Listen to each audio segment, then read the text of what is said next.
Yes, no, bye. Ian Bell is back and Project Motor Racing is coming, but is it going to be any good? Today we're going to test it in Zurich, Switzerland, and we're going to find out something.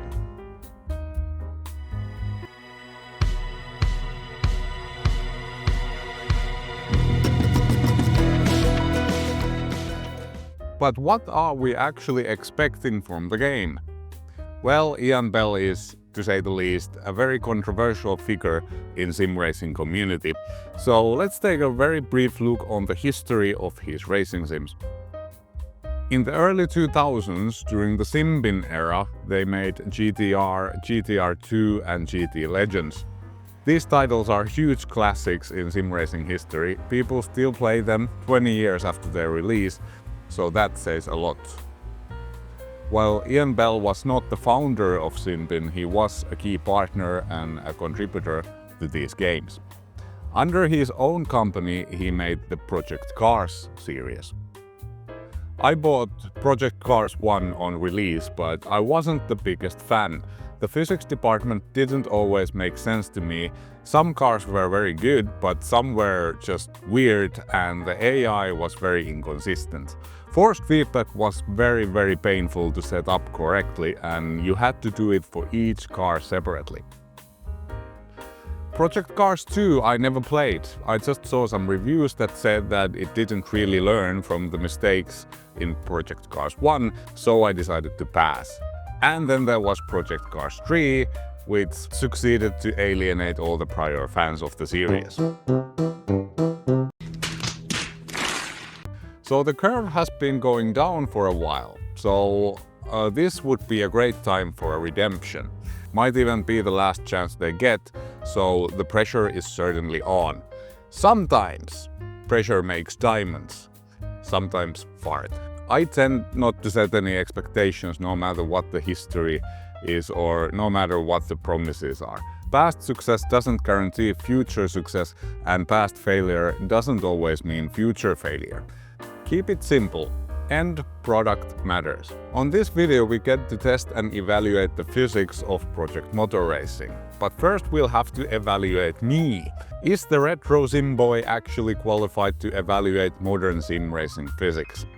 For context, I'll just tell you my opinions on different sims. If you agree with me on those, chances are you agree on Project Motor Racing as well, and if you don't, you probably don't. I've never driven a real race car on a real racetrack, so I just go based on what feels believable. As I said before, I didn't like the original Project Cars physics. Back in the day I even did some head-to-head comparison between iRacing and Project Cars with some of the cars the games shared, and I felt iRacing physics had way more detail, force feedback was better, and it just felt more believable overall. That being said, I wasn't the biggest fan of iRacing physics either. It was fine as long as you were driving on rails. However, it was very hard to catch slides, and if you did, your tires would be on fire, so you had to tiptoe through the next few turns. In my opinion, it felt too unforgiving when you went a bit over the limit, so you had to be very clinical with your driving. Perhaps it's realistic that way, but on the other hand, that's the thing I also hear professional racing drivers complain about iRacing, and they might even know what they're talking about. Although I have to say iRacing has been improving steadily over the years. Assetto Corsa physics I liked a lot, and at least the cars I've driven have felt very good. Automobilista also felt really nice, but I've only looked into it quite superficially. Hey, beat off. Yellow flag. With all of that out of the way, it's time to travel to Zurich and into the Project Motor Racing physics test event at Racing Unleashed. Bring on the epic travel montage. And we're in Zurich. The event was held at Racing Unleashed Zurich. Racing Unleashed have premium racing simulator lounges around Europe. It's an accessible way to try out very sophisticated sim rigs or even do esports or whatever you like. It was a very cool place, the equipment was state of the art and their team was very friendly and helpful.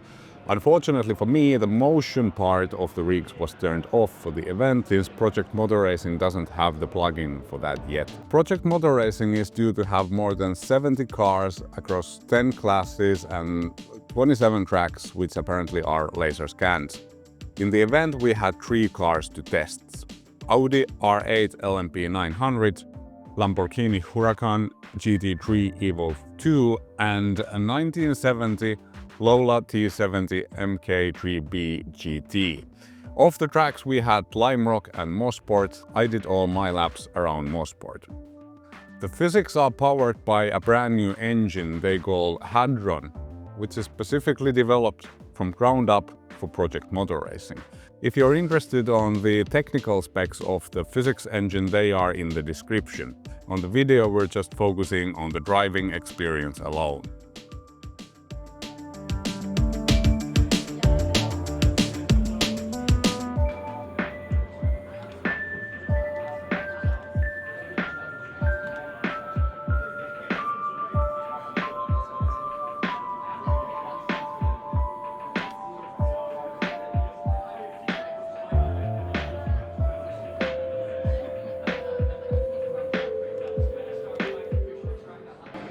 So I just did a few laps around Mosport with the Audi, and I have to say I was very impressed with the physics. They felt very good.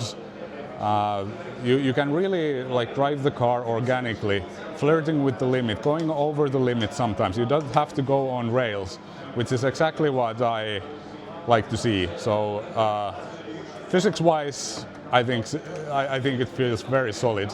And this is, by the way, my friend Jaakko driving, so he's obviously having some problems. But yeah, feels very, very convincing. I'm actually now very much looking forward to this sim. So those were my very first thoughts right after my first run. I can honestly say that it felt damn good. I felt instantly connected to the car, everything made sense, and I didn't need any acclimatization period to calibrate my brain for the sim or anything like that. Even though the physics felt easy to approach, by no means did it feel any arcadic or simcadic or anything like that. The feeling was very believable, like this is how I'd expect this car to behave if I drive it in real life. It was so much fun, it was actually very hard to stop driving. In my opinion, the force feedback was on a different level compared to Project Cars. It felt very detailed, and all the time I felt what the car was doing. At times I tried to drive the car deliberately aggressively and slide through corners. What caught my attention is that I struggled to notice a significant drop in grip that I would expect from increased tire temperatures. I actually had to ask the guys from Straight 4 how complete the tire model was, and indeed there was tire temp buildup and overheating in the build, but apparently they are quite subtle at the moment and are still being fine-tuned. How drastic it should be then, again, this is one of the things where I don't know what's realistic and what's not. Well, this is why they have test drivers.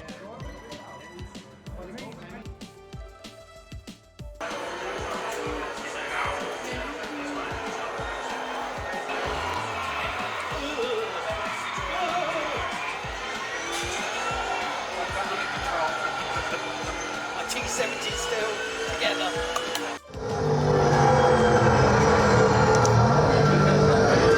Okay, nobody saw that. So this is obviously the Lola. This is going to be way more like sideways action, a little bit like Grand Prix Legends.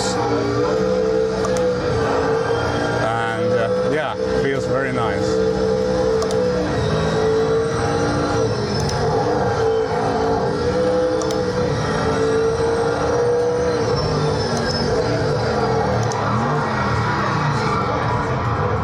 A little bit too much sideways there.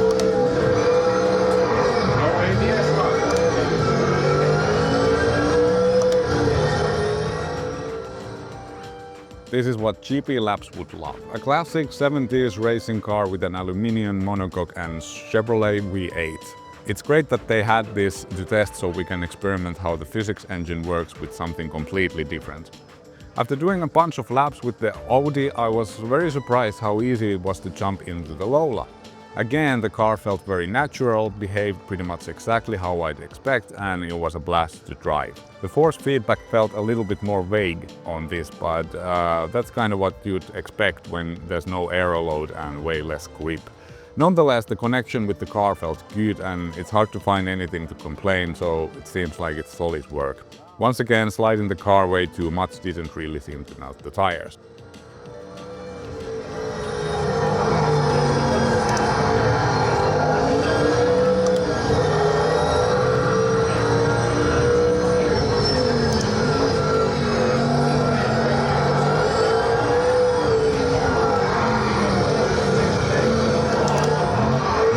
Nice save.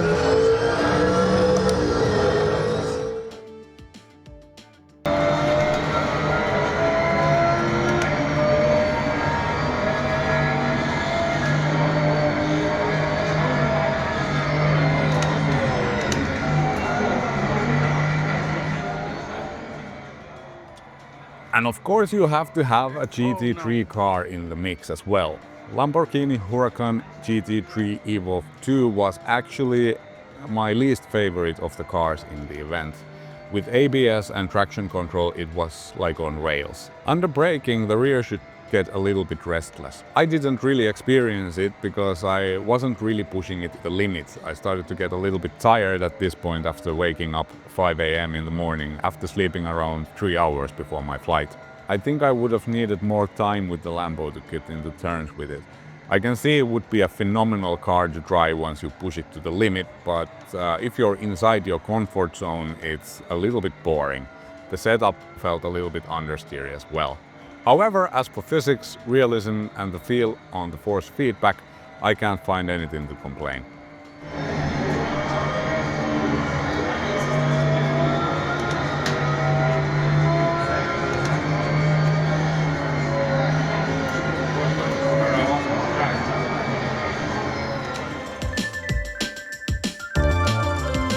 So does the brand new Hadron engine feel better than their old Madness engine? Well, the answer is most definitely yes. Does it feel better than iRacing or Assetto Corsa then? Well, it might. Based on this test, the feel is more organic, intuitive and approachable, but without any cost to realism. I felt very connected with all three cars and the force feedback was awesome. However, as always, take it with a grain of salt and also see what other sim racers think about it. To give a definitive answer, you'd have to compare the sims with equal equipment, equal rig, equal wheel, equal pedals and with more time on your hands. If you're convinced already, the game is now available for pre-order. Although it is a long way from a good physics engine into a good overall package. Things like AI, netcode, performance, playable content, etc. Also, there will be a lot of cars. Will the quality be consistent? They are bringing the community involved with their factory driver program, where more experienced sim racers can directly give feedback on the cars to the staff at Straight 4. I want to thank Straight 4 and Giant Software for the event, which was an awesome experience. I wish the best of luck with the sim. Also, thanks to the cameraman, Jaakko. Nice. Nyt on turisti.